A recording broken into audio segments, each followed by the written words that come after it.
Hello everyone, and welcome to The Explainer. Today, we're diving into one of the most epic, emotionally complex, and just flat-out action-packed narratives in all of gaming history. We are unpacking the massive 2,000-year chronological saga of the Sparda bloodline from the Devil May Cry universe. Because, beneath all that incredibly stylish combat and those witty one-liners, there's actually this really profound generational story going on.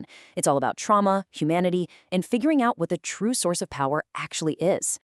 So, here is our roadmap for today. We'll be hitting 1. The Legend of Sparda, 2. Trauma and the Twins, 3. The sibling rivalry begins, 4.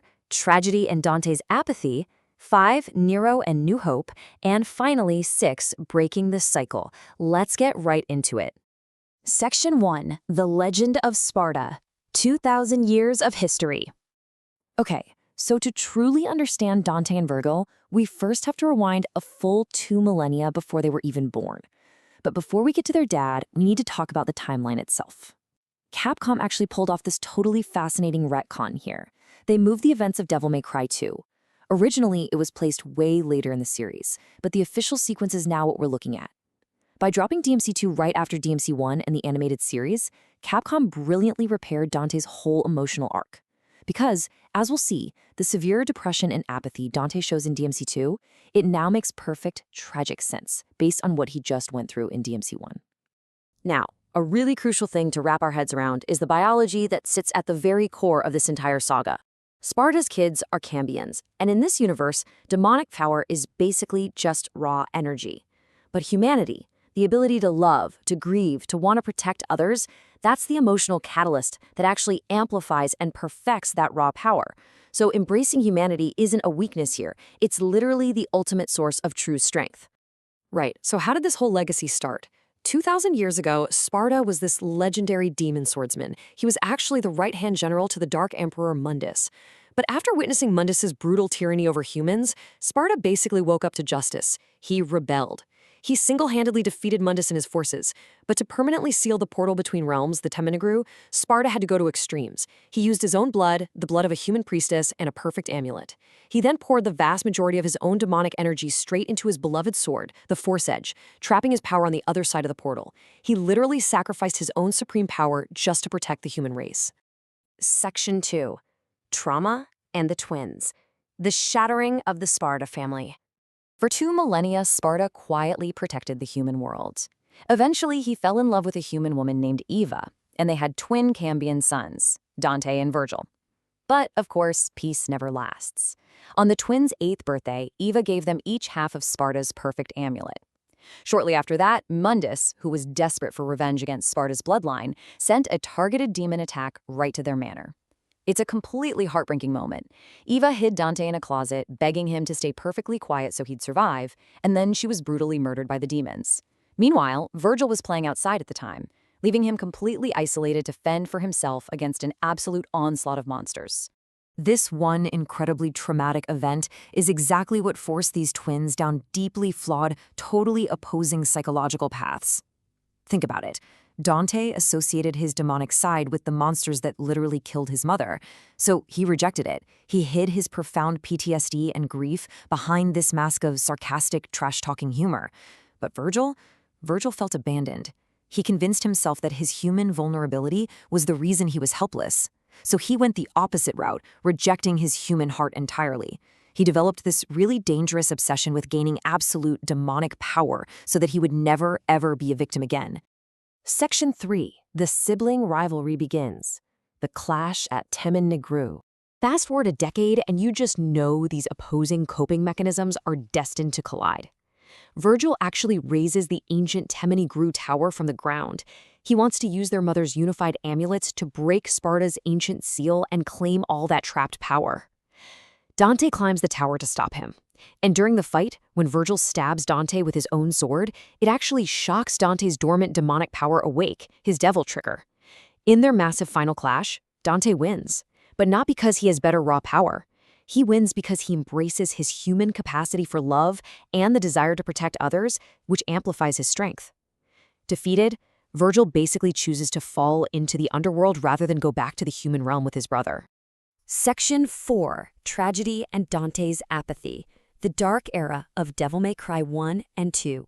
Now, Dante's victory comes at a massive personal cost, and it drags us into the darkest chapter of his life.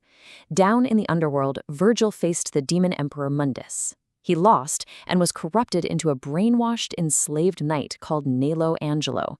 Years later, in Devil May Cry 1, Dante is manipulated into fighting this mysterious knight. He eventually defeats him, but as Nero Angelo disintegrates, he drops half of Eva's perfect amulet.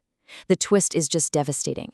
Dante was forced to destroy his own enslaved, traumatized twin brother. Brothers are at odds at the very core of their existence. That quote really just nails the tragic inevitability of their rivalry, doesn't it? Because of what he had to do to Nero Angelo, Dante falls into a really intense clinical depression.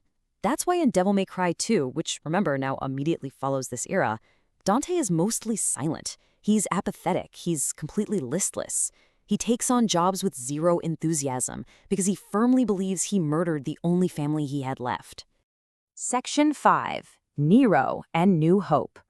The third generation awakens. But a bloodline as powerful as Sparda's isn't just going to end in darkness. Enter Nero, the third generation. The wild part here is that Nero is actually Vergil's unintended son. So when Dante travels to Fortuna and runs into Nero, he instantly recognizes that his brother's legacy is still alive. And this discovery is basically what cures Dante's depression. It completely restores his old, charismatic persona. Where Dante and Vergil were these fractured halves of a whole, Nero is this healthy synthesis.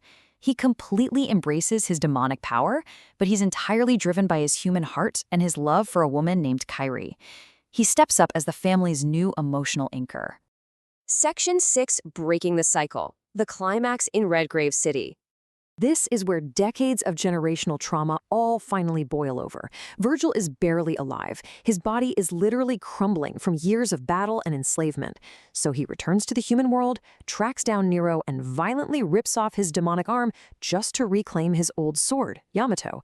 Then he does something absolutely fascinating. Using Yamato's spatial cutting power, Vergil stabs himself to physically separate his human half from his demonic half. It's an exact mirror of what Sparda did centuries ago. But whereas Sparda sealed his demonic power to save humanity, Vergil sheds his fragile humanity, creating the entity known as V, so that his pure demonic side, Urizen, can chase absolute power without the pesky burden of human emotion. So V, who holds all of Vergil's humanity and regrets, teams up with Dante and Nero to stop Urizen. And there's this beautifully poetic detail here. V fights using demon familiars, Griffin, Shadow, and Nightmare. These aren't just random monsters. They are literally the physical manifestations of Vergil's PTSD from when he was tortured as Nero Angelo. When V and Urizen eventually merge back into a restored Vergil, the familiars actually choose not to return to him. Instead, they force Dante to kill them in battle. It's this profound act of self-sacrifice so that Vergil can finally have a totally clean slate, free from the psychological nightmare of his enslavement. All right, the stage is totally set. Vergil is restored, his trauma is purged, and he's waiting at the top of the demonic Clipethos tree. Dante is heading up there to finish this sibling rivalry once and for all. Two brothers, both absolutely convinced that only one of them can walk away alive. So, how does this massive cycle of generational violence finally end? It ends with the next generation looking at the sins of the past and just saying no. Nero finds out that Vergil is his biological father, and he utterly refuses to sit back and let his dad and his uncle kill each other. By embracing both his demonic heritage and his intensely human desire to protect his family, Nero fully awakens his true devil trigger.